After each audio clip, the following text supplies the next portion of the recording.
and they were seriously dominant. So this should set itself up to be a really good best-of-3 series here. Nice. Can't tell you how much I'm waiting to see how it is, because these guys have been doing a very good job. Different play styles. Team ban. I have not seen Cede Nullis yet, so I'm hoping to see something new. But I've watched Swagenteiger as they've been climbing through here, and they are very consistent. Radiant team ban. Yeah, absolutely. I mean, the one game that I saw Cede Nullis play, it was just a best of 1, but it was pretty damn dominant. Like, the game was not anything that really resembled close. If I remember correctly, their draft was a little bit unorthodox, but not like super out of left field. So hopefully, like you said, we can see something a little bit innovative. Well, I have seen a Meepo play in this tournament so Radiant far. So. Team ban. Oh my god, by who? Oh, I don't remember who it was, but they made it good. They made it good. They won that game. It was Carry Meepo at that. It was bad, man. That's absurd in itself to see. I mean, 10 seconds you just don't. remaining. I mean, there's a reason you don't see Meepo getting picked up. It's just you have to 5 have some seconds serious remaining. confidence in your ability to just flat out stomp your opponent to play a Meepo. Yeah, Reserve time. Meepo is definitely a high-risk, high-reward hero, though.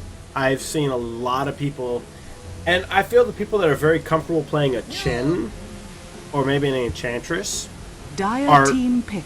probably more capable with a Meepo than your average guy that just plays a carry, just because they're used to Radiant team dealing with pick. multiple units. Yeah, absolutely. I mean, Micro is one of those things that players from other games, you know, a lot of StarCraft players will come and, you know, they have a little bit, once they sort of learn Dota, they're a little bit better at the micro heroes just because they're used to controlling a lot of units. But, I mean, someone like myself, who Dota was the first sort of, you know, RTS, MOBA, whatever the hell you want to call it, game that I got into, I mean, I can play Chen, I can play Enchantress, but there's still plenty of Dire times that I'm team just, ban. you know, flailing on the keyboard and hoping for the best. I understand that. So, this is really good. Swagenteiger has done a consistent Earth Spirit ban, or 10 Elder Titan seconds ban, remaining. every game I've seen them play. Consistently 5 their seconds first ban. remaining. Yeah, I mean, it's interesting because Reserve some time. teams still value him a lot more highly than others do. He's a pain in the ass to play one way or the other. Radiant Natural Order team ban. and his Spirit just are really annoying to lane against. It's really strong in the mid game. And, you know, it's just one of those heroes that it may not be first ban, first pick for everybody, but if you have a vendetta against him, Dire you just team don't want to ban. deal with it. It's still a good first ban. Oh, yeah. Well, Bristleback made it through the selection process this time. This is going to be entertaining. Talk about an unkillable hero. I have seen Bristlebacks 10 walk through team seconds fights remaining. like Dragon Knights all day long. Yeah, 5 I mean, seconds Bristleback is remaining. the manliest of man-fight heroes. You give him something, you know, like an early Vanguard on the back of maybe a quick tower or a kill in a tri-lane or Radiant something like team that. If you ban. can get a Vanguard up quickly, there is literally nothing you can do to stop him. He will not die. Yeah, I mean, I personally hate running up against a Bristleback just because it's like, I've hit him with everything I have. And he's just walking at me like, ha ha. 10 seconds Yeah, I don't remaining. care. I'm really glad that Swagenteiger chose to ban 5 out the Dazzle, seconds remaining. because, I mean, if you want to go for a really unkillable combo, Bristleback and Dazzle are just crazy. The change to Reserve Dazzle's time. Poison Touch makes him pretty good in an aggressive tri-lane because he has that mini stun plus the slow at the beginning. Radiant Bristleback can just team kind of pick. wail on him, and, I mean, Yeah, Shadow you really Weave does a don't ton want of him to damage. wail on you. Yeah. I mean, the heal is a very big nuke, and it's physical damage. If Bristleback ever gets in trouble, he's got Shallow Grave, so it's just really a pain in the ass to deal with. Dire I team am pick. really liking Cede Nullis' picks. I mean, they've got Bristleback, they've got Ugna. Ugna is one of those unappreciated heroes because he has so much push power, and it's just like, oh, well, you know, there's better supports, so he just seems to never get a lot of good play. But when he does, it's like every game I've seen him in, it's just like, oh, I'm wrecking face, 10 don't mind me. seconds remaining. Yeah, I mean, his Nether Ward is unbelievably strong. 5 I mean, seconds remaining. against a casting lineup that relies heavily on magical damage and spells, he just rips them apart. Radiant And the Nether team Blast pick. itself is just incredibly strong for pushing lineups. And I mean, that's basically what we see Cede Nullis doing here. With a Death Prophet, a Bristleback, Pugna, I mean, Shadow Shaman to round it off. Dire They're team saying, pick. we're taking your towers 5 minutes into the game, and there's nothing that you can do about it. I see a lot of level Radiant 6 end team of towers. I mean, wow. And Bristleback can just stand there at the tower and tank all the damage. Yeah, absolutely. This anti-mage pick is interesting. We actually saw Coddle and I when we were casting this sort of a similar situation in which one of the teams picked a really push-heavy lineup and the other one picked an anti-mage. And basically, you're relying on the fact that you believe that you're not going to die in your tri-lane. You'll get the farm that you need to get a quick battle theory, and you can postpone the game long enough that the towers won't really matter because you'll be so farmed. I mean, with Cede Nullis' heroes knocking at your towers every, 30 seconds from 4 minutes onward, anti-mage is a pretty risky pick. If they can just sort of shut the map down bit by bit and stop his farming, systematically, he's just not going to do anything. Remaining. Yeah, I mean, but with the changes of the Reserve time. The passive mana or gold increase that was originally made for supports, but is really helping everybody along the line, including carries. They can go into the jungle after probably about level 3 and farm up that with relatively little problems. So I'm thinking maybe they're thinking he's gonna kind of be like a roaming jungle situation.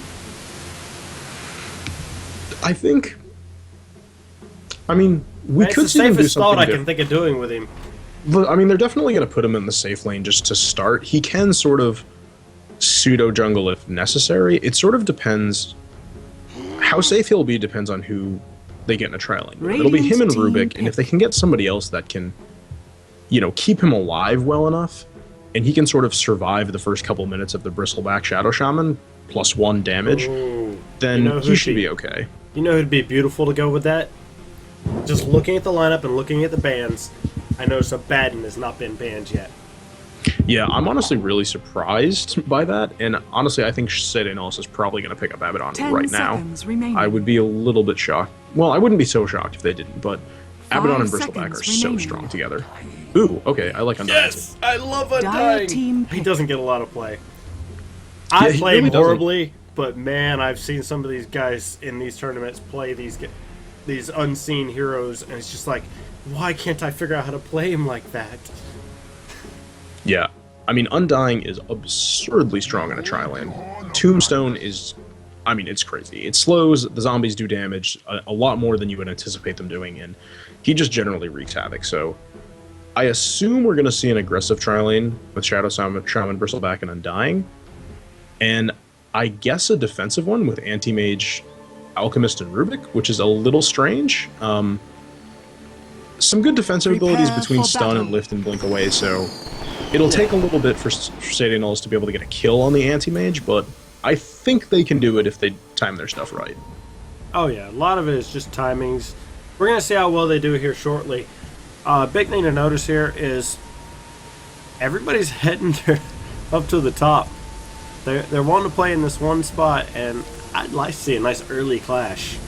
It is looking like that tri-lane is going just as you were expecting. Nice and aggressive with Bristleback, Shadow Shaman, and Undying heading up there. Yeah, Undying actually decides to level Decay before they even kind of see what they're running into, which is fine because most of the time you want it first anyway, but probably should have waited. If that clash happened, he probably would have much rather had Tombstone, but 30 seconds. Wow, if he's really going to roam that far into the jungle, then he has some serious balls to go that far. Well, he's going in there, and Bristleback's, they're kind of just pushing him out. It's like, oh, I dare you to dive on me. Yeah, it's kind of a standoff. Swagenteiger knows that they probably can't get a kill, and Cede Nullis knows that there's more than just two, so the standoff will just kind of go back to their places, lanes will resume, and the game will continue. A lot of damage is waiting to happen now. Yeah, this will be a good aggressive lane, I think. Death Prophet's going to be on the solo. She's already picked up an illusion rune. That's going to work out very well for her in the start. Yeah, she should have a really fairly easy time against Nature's Prophet here. I mean, she can push the wave pretty simply with Crypt Swarm, you know, apply some pressure to his tower, which, you know, you definitely want it going the other way. Mid lane will be interesting. I'm not really sure how well Pugna fares against Magnus. It should be... I don't know. I'm assuming it'll be about even one way or the other, but Pugna does have to be a little careful when Magnus gets higher levels, because Pugna does not have a lot of health, and Shockwave does more damage than you think.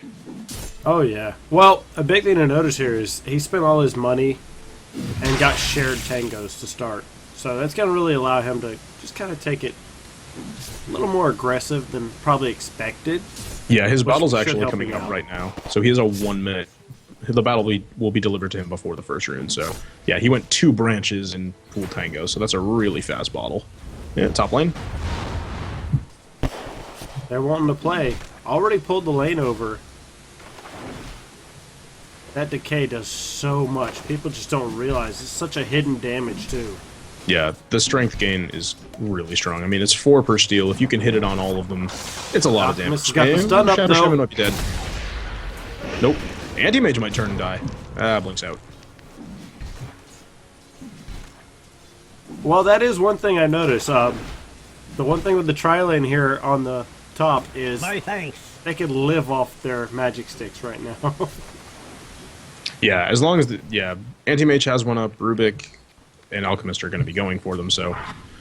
Actually, though, Bristleback decided to go Goo first instead of Quills, which is kind of interesting. The extra damage from Quills might have actually got them that kill on Anti-Mage. But they don't really have a slow otherwise, because Shadow Shaman chose to go Ether Shock first, so they're really relying on that Goo to slow down a target enough to catch up. Well, yeah, they're kind of looking at it as there's a lot of options over there. It is interesting to notice, Teleport's already been picked up by the Nature's Prophet, so he's planning on making quick escapes anytime he starts to get pressured too hard over here by the Nature's Prophet. Meanwhile, Pugna's sitting there keeping the pressure on, not really doing a lot to stop Magnus's farm, but he's doing enough to kind of keep him at bay. Yeah, there's not a whole lot he can do. I mean, he can Nether Blast him, and it's annoying because it does a pretty good amount of damage, but... Oh, top lane, looks like we got a Shackle. Anti-Mage should just be able to blink away, though. Yeah. Goo doesn't actually lock him down. The Shackle was there, but he had no one to back him up on the aggression, so... Yeah, they really need that little bit more from the Hex, and... Yeah, level 2 Quill Spray and the Hex, along with the Shackles, should be enough to get a kill. Yeah, and as long as they're pressuring this Anti-Mage, they're keeping him from farming. So that is at least working in their favor. These lanes are pretty interesting, though. Basically, mid lane is just Pugna and Magnus nuking down the wave back and forth. When one of these heroes hits 6, this could be a real fight. I would not be too surprised to see Magnus try to go for some RP skewer into the tower shenanigans just because of Pugna's fairly low base health. I mean, that shockwave took him down almost a third of his health, and a couple right clicks on top of that in the RP, maybe a tower shot, could be some serious trouble, but Pugna can do it right back. Yeah, and once he hits level 6, the same fight occurs. It's like, oh, you got me under the tower, but I'm draining your life just as fast. Ooh, top lane, double stun, Bristleback doesn't have any mana. Does what he can, though. Yeah, managed to get out. This Shadow Shaman should really be scared for his life. Bristleback is pretty naturally tanky. Undying has decay and a pretty big amount of base health anyway, but this Shadow Shaman is just squeaking out of these fights without dying. Yeah. But if everything goes the way he's looking for, he might be able to get just what he needs for kills and all. I'm thinking they're really going on the mindset that they're going to be a push-heavy lineup here. Yeah, they're really waiting for... Well, they're waiting for the level 6 on the Shadow Shaman, ideally, but that's going to be a little while since he was in a tri-lane and is running all the way back. But once Pugna maxes Blast, which he probably will next level, and Death Prophet is already 6, actually, the two of them will probably just team up and take down a lane, and there's really not much that Swagenteiger can do about it. They don't have a whole lot of anti-push. I mean, they have Treants to kind of lure the creep wave away. They have Shockwave and Fade Bolt, but I mean, it's not like a Coddle on their team or a Death Prophet as well, who can just constantly nuke down the wave. It's going to push one way or the other. Yeah, she's doing a very good job of handling these Treants, not letting him get too stacked. She now has her ult, so it won't be too long before she starts going after towers just as bad. Yeah, and she actually just picked up Arcane Boots for herself, so she's going to be able to just spam Q as much as she wants against this Nature's Prophet. The lane's going to push, and I mean, he can't keep it out by himself for very long against a Death Prophet. No, he's trying his best, but the problem is she's just so tanky, especially with the ult engaged. Undying is looking to cause some trouble over there. He wants to stop them from stacking and pulling. I'm really surprised that Undying still hasn't opted for a level in Tombstone. I mean, Soul Rip is pretty strong. You can never underestimate the heal, but I mean, Tombstone is just so good in these engagements, especially Tri-Lane versus Tri-Lane. Oh, yes. Oh, here comes another bottle, or another stun. Oh, that's a good. Wow, that's really surprising. They might turn 2 here. Yep, he's chasing. They shouldn't go into the tower. Yeah, they're smarter than that. But Alchemist wants to keep going. Got his bottle pop. If he had held that for just a little bit longer, he might have gotten the kill there. But I think Rubik's going to pay for it. Oh, nope, he's just going to teleport away. Yeah, Shadow Shaman couldn't get in position to get the shackles up. That'd have been a really good counter kill. Yeah, that was not great positioning by the Undying there. He was way ahead of his teammates in a place that he didn't really want to be in. He's a hard hero to take down, but when you get a full Alchemist concoction just channeled on you, you're just going to sit there for, at least, what is it, 2.5 seconds right now? Let me go check. And then he had Rubik right there behind it with the lift. Yeah, I mean, it's more lockdown than you would anticipate it being. It was enough to take out a pretty tanky Undying, and he finally has the level in Tombstone that he probably should have had earlier. But, I mean, that happens. Hopefully they can still get a couple kills in return, but as it stands right now, the Anti-Mage is not farming super well, but he's really not being shut down as much as he needs to be. No. Bristleback's not getting the farm he wants, but Pugna just picked up his Arcane Boots. And that's going to allow him to be a nasty little booger here in just a second. Yeah, Shadow Shaman is actually rotated down to the bottom lane, so him and Death Prophet should be able to push this tower really easily. She's got her ult up. Pugna's kind of hanging out as well. They want Undying again on top, though. They're going to get him without any issue. And I think Bristleback might go down too. Is under attack. Bristleback's got to be careful. There's 4 of them up there hunting him hard. Yeah, he's going to die too. Yep. The stun was just enough. Such sorcery. Now they're going to try to return the favor. They're going to go after this tower hard. Dire's bottom tower is under ult attack. is out. Dire's Shadow Shaman's trying to take out the wave to make sure there's no distractions. Radiant's top tower Yeah, is Pugna's under rotating attack. down. They'll be able to get this tower without any issue, but I mean, it ends up being 3 for a tower, and their aggressive tri-lane pretty much all but lost. Yeah, I think a lot of that was just Dire's the failure to get bottom the tower is Tombstone under early, attack. and get some levels in it, and just basically making sure the Shadow Shaman had both his Hex and his Shackle down. Radiant's top tower Yeah, I is mean, under attack. Ether Shock does a lot of damage early levels. Like, it's definitely not to be underestimated, but when you pick him in a tri-lane for aggression like that, you want his lockdown. Like, that's the point of it. My reach exceeds my grasp. What did you expect? Interesting Pugna choice there. He decrepified the Magnus so he couldn't skewer him through, but just really couldn't deal with the overall damage coming out between all the different heroes there. Yeah, Prophet teleported down and, I mean, pretty much secured it at that point. He ate a shockwave, which, yeah, he ate a level 4 shockwave. That's a lot of damage. He doesn't have a lot of health, so it's just kind of how you expect it to go. Pugna is going mech. He's got the buckler about halfway to the headdress, so an early mech will help them with these pushes, and they do end up getting the tower, but it still really wasn't the greatest trade. They're still down 4-1. Anti-Mage is farming. He's got his Ring of Health.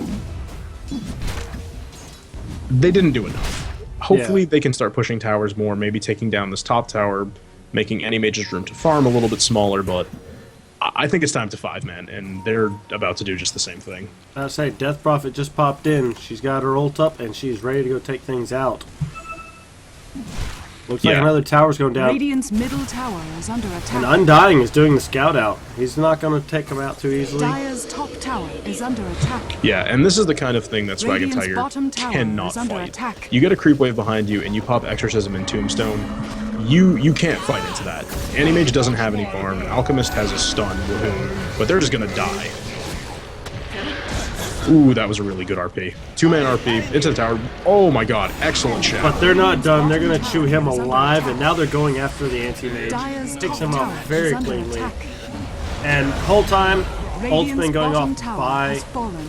the Death Prophet. She's been eating away that tower during that entire Dire's fight. top tower has fallen. That was an absolutely excellent shackle by the Shadow Shaman. Managed to stay out of the RP and shackle the Magnus mid-skewer cast so that they didn't get pulled into the tower. Really, really well done. Good reaction timing there. Good thing to notice here is they're now backing off. They go, okay, fine. We took our tower. We'll step back. Yep, they're not Get getting all too greedy. situated. A lot of times people get too aggressive. They go, okay, yeah, I've already got this. We'll go ahead and take another one. And they get waylaid at the next tower. Yeah, they absolutely came out ahead there. They got a kill on the anti-mage at the Magnus. I mean, they got 3 in a tower, and I think Nature's Prophet's going to go down here too. So even better, they trade their tier 1 bottom for the opponent's tier 1 top and 4 kills. So they are absolutely back in this game now. That's exactly what they needed. Yeah, worked out very well for him, and now it looks like Bugna is going to sit here and play in the middle, trying to figure out how he wants to do this fight. Got his mechanism now, so they're not near as worried about that RP as they were a few minutes ago. Yeah, plus they know it's going to be down. It's down for another 40 seconds or so, so they have some pretty free reign to sort of nuke this wave and push this tower down just between the two of them. They're probably not going to... I mean, maybe they can take it with the two of them. Death Prophet ult is up in 5 seconds, but they'll just kind of nuke at it and cause general havoc. There goes the mechanism, dives right into it, puts another ward down, knocking around that risk. Yeah, Cede almost wants to fight, though. I mean, they blew Tombstone. They're like, let's go, we're ready. I don't think Swagenteiger wants to play Radiant's this top game. tower is under attack. It's going to be a bit of a standoff here. Magnus does have RP up, so if Cede puts himself in a bad situation, I mean, it easily could get worse if he gets, you know, a 2-3-man RP like he did last time.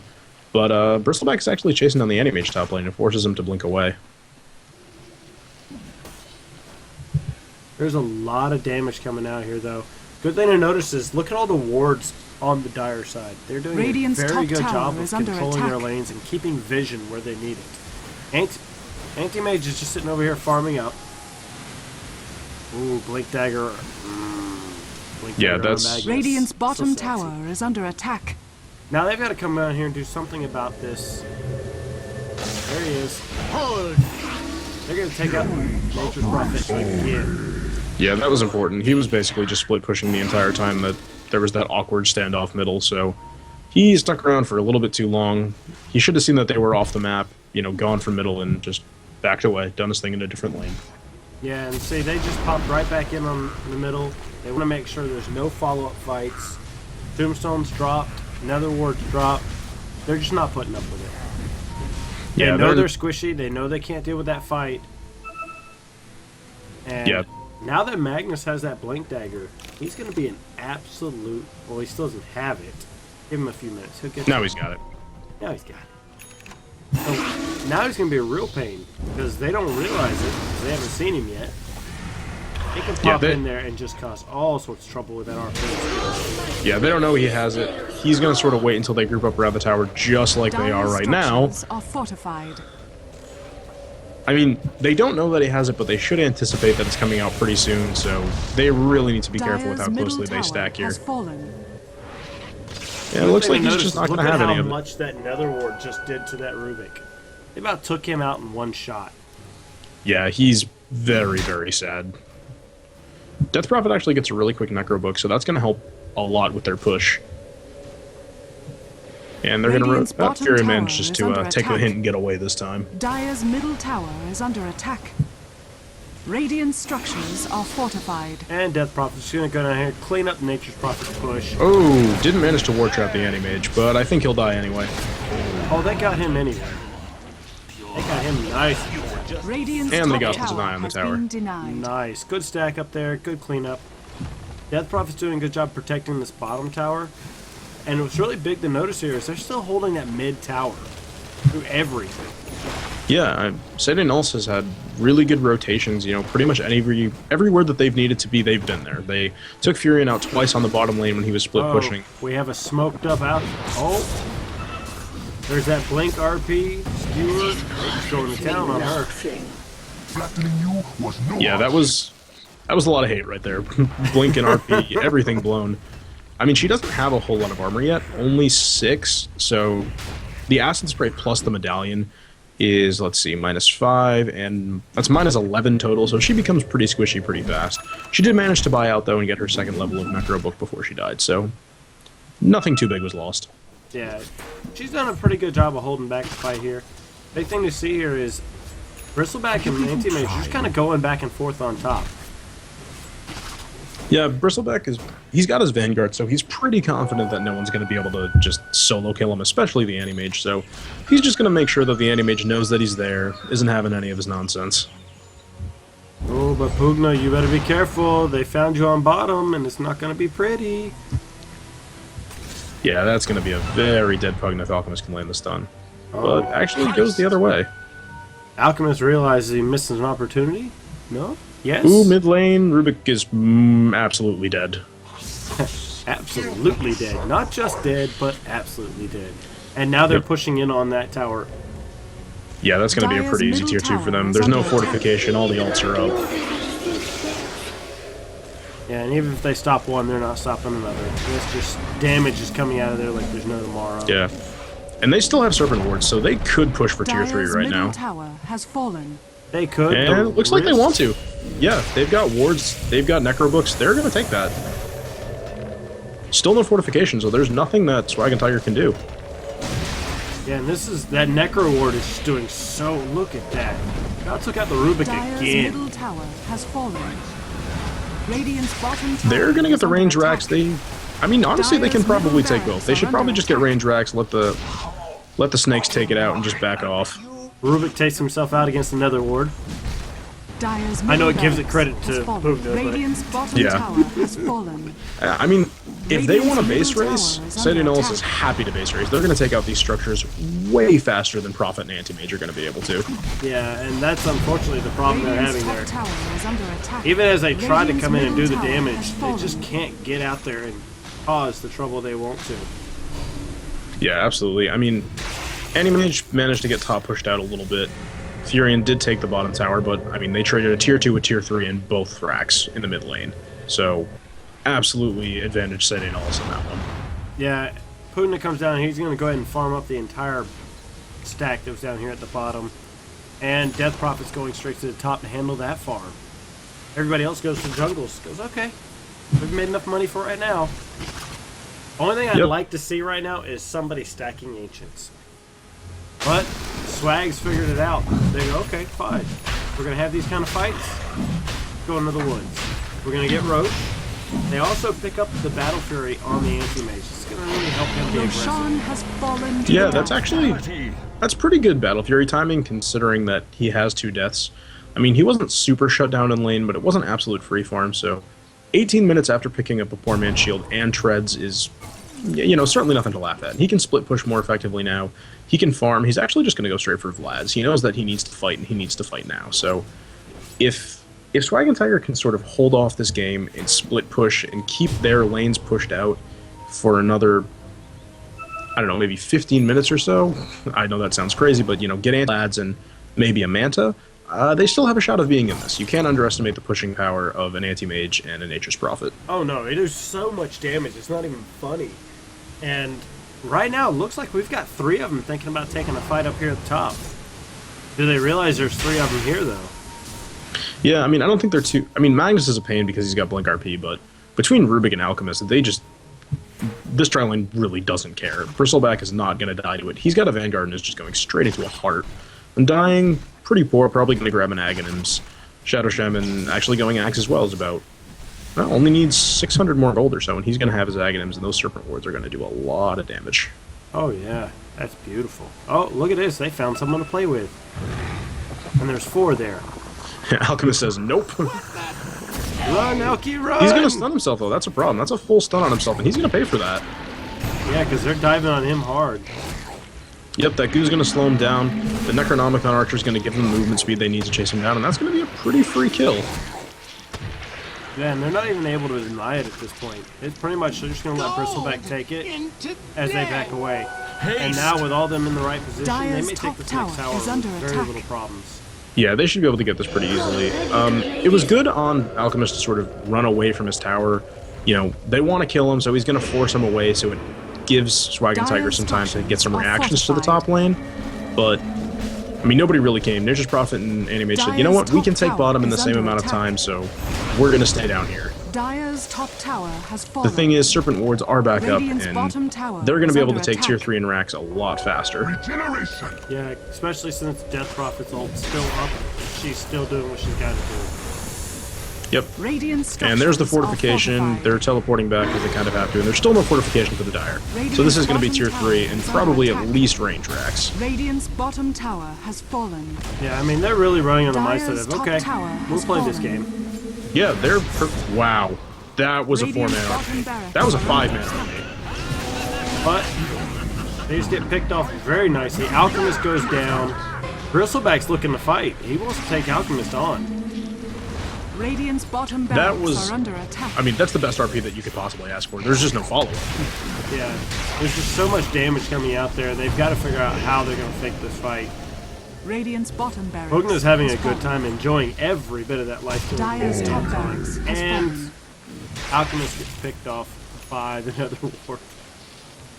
The only reason you watch these games is so you can watch Pugna take out people with just his ward. It's so strong. And, I mean, Prophet did a good job of saying, you know what? That fight's not going well. I'm going to stay down here. I'm going to do what I can. The range barracks does not regenerate health, so that's going to stick at 175 for a while. He'll probably be able to just backdoor that without too much issue. So it is a lane of racks for a lane of racks, but Cede Nullis has mid down as well. And keeping 2 lanes pushed in is going to be... It's going to be tough for Anti-Mage and Prophet to keep both lanes pushed out and push the 3rd lane at the same time. Yeah, and they're actually... That was exactly probably the thought pattern going on here. Is they're like, okay, you can take 1. We'll take 2.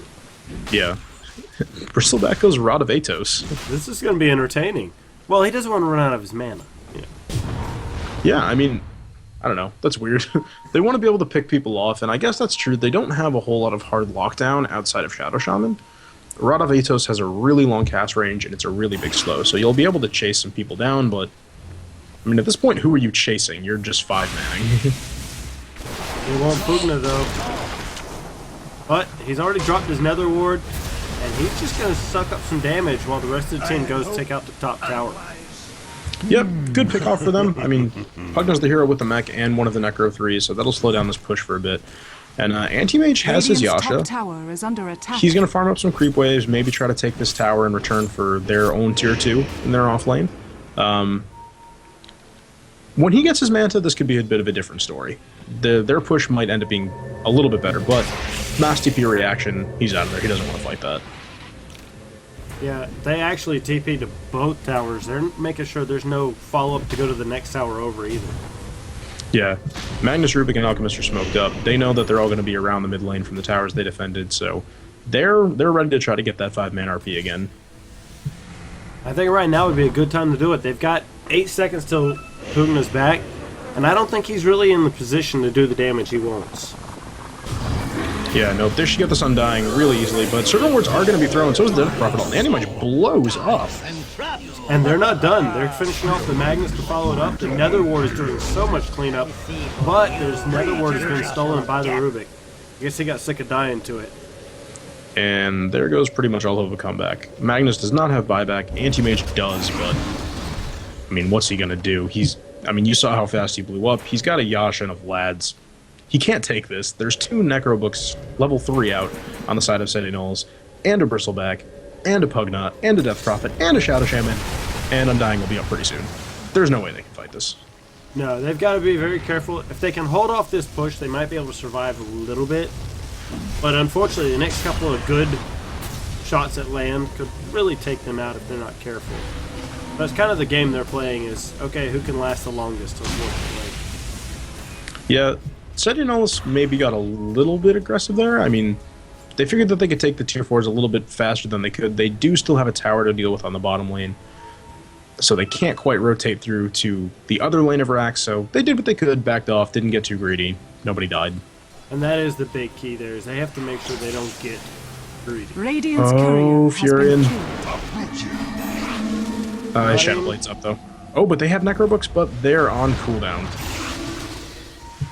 So he's going to get a free walkaway there. Anti-Mage is coming straight down the mid lane. Gonna go ahead and hop up, take out the Ancient, pop back down. He's just really looking on the mindset of, okay, I'll just go ahead and push on in. Radiant's middle tower And they're is all under going in attack. hard. A lot of smoke Yeah. coming down. They want to cause this fight. Yep, Anti-Mage almost has his Manta. He'll have it in roughly 200 gold or so, and that'll be really Radiant's good for middle team fights for tower is him. under attack. Prophet completes in Necro Book 3, so he'll be able to split push even more effectively, be more of a nuisance in team fights. And Anti-Mage is just going to say, I'm just going to take this tower by myself, guys. Have fun. Yeah, and that's a big thing to notice is he's just able to sit there and stand Dyer's regardless bottom of what's tower going is on. under attack. But on the same point, Radiant's they're just top going to tower dive in is and under take out attack. towers. Radiant's top There's not tower really has much fallen. that Swag can do about the fact they're just going Dyer's to walk bottom through all the tower towers has here, fallen. all the way into the base. Radiant's and middle tower they'll take, is like you under said, attack. the base race. They're like, okay, we'll base Dyer's race. bottom tower Yeah, Do is this absolutely. under all attack. day long. There is fortification up for both sides. Good couple man RP there, but Magnus is just going to die, Radiant so... structures are fortified. Radiant forted, Dire Dyer's should bottom fort tower pretty is soon, under but attack. I mean, it's going to be mega creeps against, well, not mega creeps, and there's not much you can do about Dyer's that. They're just going to structures are continue to push fortified. right through the tier 4s. Dyer's bottom barracks are under Yeah, there's attack. not really much they can do at this point. Radiant's It's middle just barracks shoot, are under shoot, shoot, attack. go in Dyer's there. bottom barracks And they has can fallen. really dive right Dyer's into this bottom next barracks fight. has fallen. They can go ahead and they're- take these inner Now have towers, mega the tier creeps. 4s, and Radiant's middle barracks they're not are afraid at of it. Dyer's middle Alchemist is tower on his way has back, fallen. but they've already lost one, and the next one's going down very quickly. Yeah, I mean, Anti-Mage and Nature's Prophet committed to the split push. They weren't there to defend the bottom set of racks, and it's too late for them to come back at this point. That was a nice mana void, though. Did a good job of cleaning up. Took out the Oh, bristle Furion back. dies to the mega creeps. Here we go But again. Alchemist is about to get picked off by Undying. That's a lot of kills going back and forth there. And a lot of buybacks. They're not playing around. The material play That was does truly matter. everybody's buyback minus Alchemist and Rubik. Well, you know, big thing here is if you look at the net worth, there's a lot nastier group coming out of the Dire. But when you look at the screen, you look at all the towers down, you're going, huh? Yeah, I mean, Anti-Mage has the farm, but he still can't fight. Manta helps. You saw him, you know, Manta down Pugna's mana with Mana Break. Mana voided it, died, pretty much got the kill on the Bristleback as well, because he was in the much bigger AoE now, but he still needs like one more item before he can fight this effectively. He's just going to get blown up way too quickly. Even with the Vlads, which is a, you know, I need armor, I need to fight item, he just can't put up with the nukes. He's got 6 seconds to come back, and that tower has nothing left, pretty much. Yeah. Dyer's middle tower. And there's no They're going point. to dive in. Wards are up. Dyer's middle Now they're tower pretty much has daring fallen. you to fight as they kick on their BKBs. You go, oh, you're trying to hit me? Good for you guys. Yep. Decrepify on the anti-mage really slows him down as they just dive in and take out that tower. Yep, they can fight that all they want. The Serpent Wars will just beat on the throne the entire time, and a really good push lineup for Cede and Nullis. They executed well. Not the best tri-lane, didn't go as well as they could have hoped, but they got the mid-game under control. Yeah, and that's what really helped them out in the long run there, is they were able to take control over that mid-game and push just like they were supposed to. It's really nice to notice that they all have about 3 to 4 kills. That's it. They weren't Yeah. they weren't a gank-heavy lineup. It was strictly towers,